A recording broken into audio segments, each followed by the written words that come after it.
Ayan mga bossing ko, meron tayong Toyota Vios na 1NR na galing Quezon City.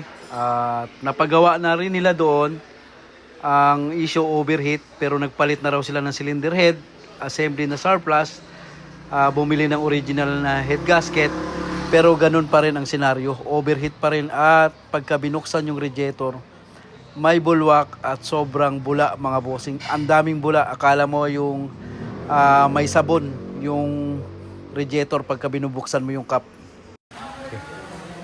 Okay, balong. Okay. Sinaw naman. Sinaw ulo. Yan, itong Vios na 1NR, nagpalit na daw ng buong cylinder head, pero andun pa rin yung bula. Hindi natin napakita bago kalasin eh. Dapat napakita natin. Okay, angat mo nga doon. Oh, diba? Ang gitna yung tama, oh. Lubog yung gitna ng engine block. Kung mapapansin nyo, kinakayo dito sa bawat dulo, pero yung gitna hindi po nakahagip nung liha. Yan ang sablay dyan. Bingkong. O bingkong yung engine block. Mamaya dol, takpan mo na lang to ha. Bibili tayong panibagong liha. Alright. Ito raw, surplus na to. Surplus na to. Nagpalit pa sila ng cylinder head dahil sa ganyang problem. Surplus na to eh. Tapos original na rin yung gasket daw na pinalit nila. 80 ano yan? Sige nga, takpan mo. Ayun o. May konti. Pero ang pinapasolve muna sa atin kasi ito eh. Maingay ito. Yo. Piston check. Ano? Oh, meron. 2, 3, 4. Ganyan oh, Gio. Ganyan oh. Ganyan Number one pag is testing. good. Parang lahat eh. Number 1 lang good. 2, 3, 4 may ganun. May lagatok. So tapos kung makikita mo, kaya tingnan mo yung ano ng kulang to. 'Di ba? Kasi lubog to eh. Tingnan mo. Oh. 'Di ba? Kaya hindi talaga mawawala ang bula niyan. Tatawag pa natin yan kung may budget sila para dyan sa piston. Kasi isliban ng panibago yan. Bagong piston ring. Check naman natin tong cylinder head na binili nila mga boss. Kung makikita nyo, pinadaanan din namin ng resurface. Ayan, hindi rin pantay yung kanyang cylinder head. Kaya talagang sasuggest natin to na ipapa-replace din tong kanyang cylinder head na nabili para maging maayos na talaga ito. Ito, bingkong din yung binili nila cylinder head na surplus. Ayan o. Dito kinakain na. Dito. Pero yan, bawat gilid wala pa. Tsaka yung itong gilid. Hindi talaga tayo pwedeng magtiwala sa binibili rin nating surplus, no. Ayan, ibababa na rin namin yung makina kasi papaisliban natin ng panibago. Kasi sobrang laki ng kalog ng piston. Hindi po pwedeng ganun. Baka mga ilang buwan lang magkakaroon ng engine knocking. So okay na yung pag-replace natin. Ayan, oh. So pantay na siya.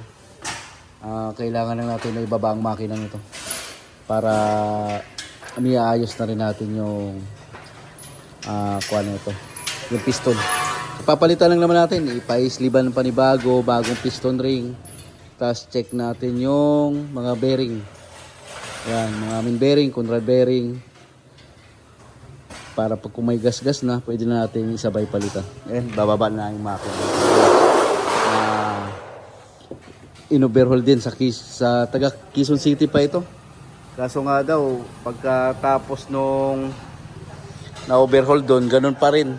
Sobrang bula pa rin. Hindi lang na-videohan kasi nakalas na kagad ng mekaniko ko yung makina. Kaya wala tayong video doon sa kumukulo. Pero sobrang lakas talaga mga boss yung kulo niya. Yan, agad nating pinababa yung makina. Dito na mga bossing. Papadala na natin to sa Masisya para mapaisliban natin ng panibago.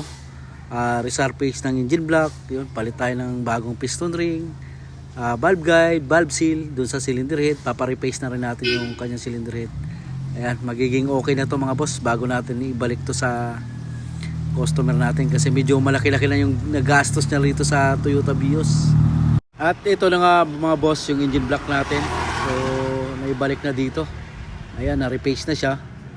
Tapos ayan, bagong sleeve yan, wala nang kalug-alog yung piston yan mga bossing. Ayan, pati yung cylinder head nito na pa-replace na rin natin, kaya goods na to, pwede nang buuin. Ito yung head nya. Ayan, nagpalit na rin ng bagong valve seal, valve guide. Ayan, silipin natin yung pina-replace. Ayan, okay na siya, pantay na to mga boss. So titingnan lang natin kung may bula pa ba mamaya pagka napaandar natin tong kanyang Toyota Vios. Kaya pagka nagkaganito yung cylinder head nyo or block, sigurado po yan mga boss, kailangan pong i-replace yan. Tapos original head gasket, ito yung gagamitin natin. Tapos rear crankshaft oil seal.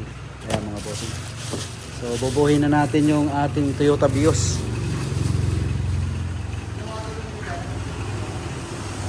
Ito mga boss, binubuo na yung ating Vios. Ayan, pinalitan ng cylinder head assembly sa ibang shop. So, ano pa rin, kumukulo pa rin yung nangyayari dito sa radiator pagka cold start. Akala mo yung may sabon mga bossing, sobrang daming bula. Hindi lang namin napakita kasi binaklas na ni Kalyabing Powix yung head agad. Kaya hindi namin na-videohan, no? Pero ang nangyayari dito, akala mo may sabon yung may sabon yung radiator sa dami ng bula. Kaya ayun, nauwi sa kalas ng makina, kalas ulit ng cylinder head.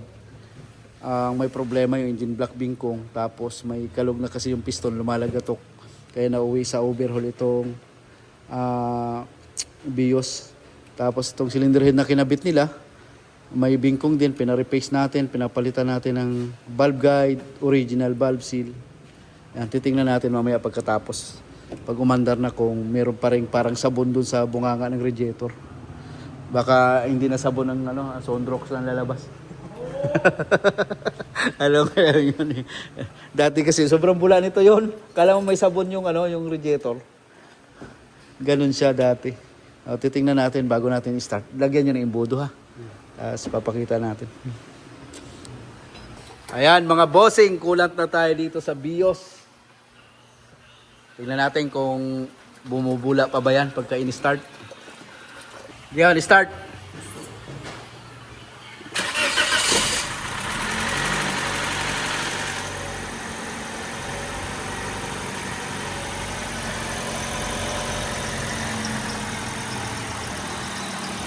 Dati yan parang yan, bula. Pinipiga mo ba yan? Huwag mong pigain, huwag mo nang pigain. Pabayaan mo na siya. Dati dyan, pag i-start ng ganyan, puro bula yan. Dami. Yan, pumapasok pa yung kulat niya. Ingay yung belt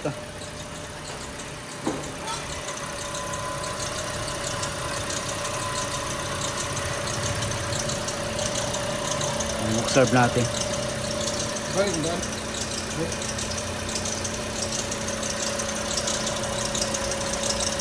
Ingay yung fan belt. Nawala yung kwan? Yung ilaw ng langis? Wala naman. Yan, bleeding lang natin yun mga boss. Umandar na yung in-overhaul natin na Toyota Vios. So, bleeding lang tayo. Yung lumalangit-ngit, fan belt.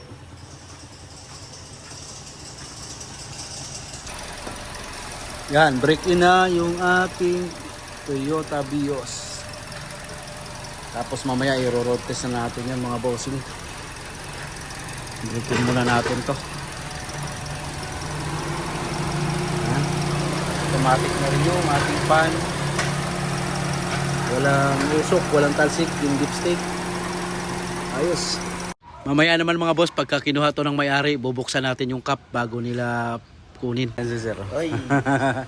Okay, start.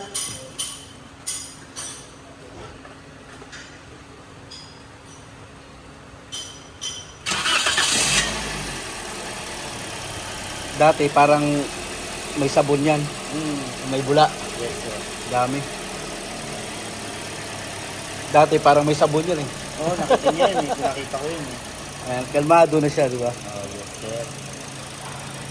Sobrang laki ng bingkong na engine block niya, sir. Tama po talaga. Oo. Hindi niya talaga mapapatuloy hanggat di niya ginagalaw.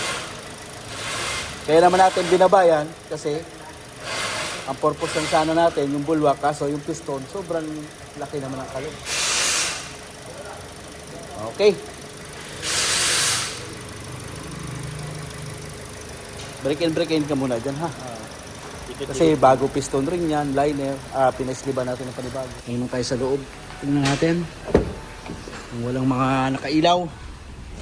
Ayun, wala.